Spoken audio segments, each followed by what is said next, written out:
Listen to the words of Jesus one time when he said, "It is more blessed to give than to receive."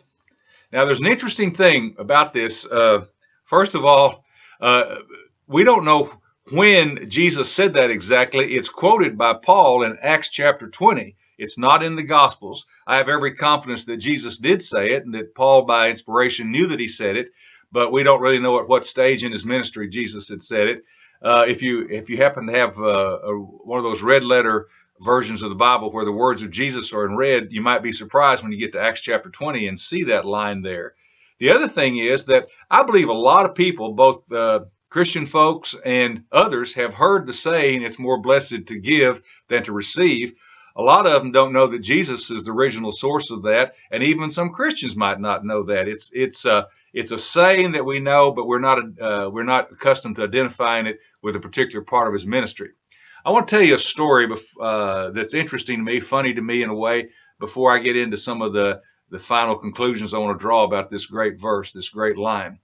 A number of years ago, Francie and I went to my parents' house to celebrate Christmas holiday. And it just so happened that Christmas Day that year fell on a Sunday. I was invited to preach at their congregation.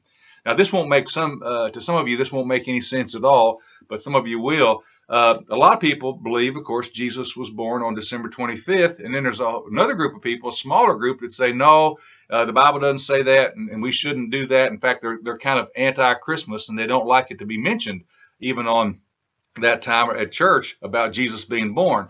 I'm of the opinion that, well, no, I don't know when he was born. The Bible doesn't say, but since everybody seems to be thinking about it, I think it's a great time to talk and tell the story, that part of the story, which is beautiful. Well, anyway, I had this challenge, speaking for this congregation where my folks go to church. What am I going to do? Because some folks, if I preach something that sort of sounds like a Christmas sermon, they're not going to like it. And if I don't do that, some others are not going to like it. Well, maybe with the help of the Holy Spirit or just some good sense or whatever, I decided to preach this verse. And I started out by saying something like, hey, today's Christmas Day, and probably either last night or this morning, a lot of us gave and received gifts. And what I want to talk about is, how did we feel about that? What was the value in that for us? And then also, what is really God's greatest gift for us that he's given us and continues to give us gifts all the time? Well, that sort of seemed to satisfy everybody, and I went ahead and preached the sermon and made the points. But the point that I want to make today is, and I'll still stick with the Christmas illustration. Christmas is coming up here in a little over 2 months. On that day, when you get your gifts, and I remember as a child, and I think we foster this sometimes in our children or grandchildren, if we're not careful, we can very much create little monsters in them and feed into the whole world system that has us being people who want to get, and not so much give. And we almost have this situation created where we're teaching them the very opposite of what this verse says, that it really is, it's more special, it's more blessed. You're going to get more out of it if you give things to people instead of always looking for what you can receive. That's the way of the world. And so come this Christmas, and I remember the Christmas one time I was an adult, but I was sitting around wondering if I was going to get any more. And I thought, Keith, what's wrong with you? What are you thinking that way for? You have more than you need already. There's nothing anybody could have given you here at this family gathering that you couldn't have lived without. And why are you thinking that way? That began for me, I'm glad to say, a healthy process of thinking about the value really of giving versus just receiving. You know, Jesus, who said these words originally, lived this to the ultimate. When he came to earth as the Son of God, as the one who was coming to save people from their sins, he could have, this wasn't his nature, but if he'd have wanted to be, he could have said, give me honor, praise, respect. He didn't do that a lot. Some people did it, not everybody, but he didn't demand it.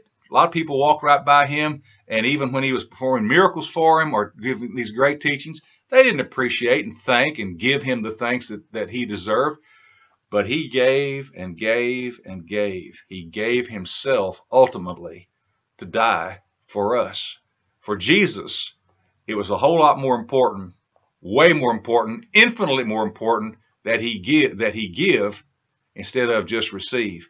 If we're going to be Christians, I think we need to learn that same principle, and we need to try to teach it to our children and live it out. What if one Christmas, this final thought, you made up your mind, you're at a point where you don't need anything. It'd be hard because my grandkids, they want to give grandpa stuff. Francie likes to give me stuff. My kids like to give me stuff. Others do.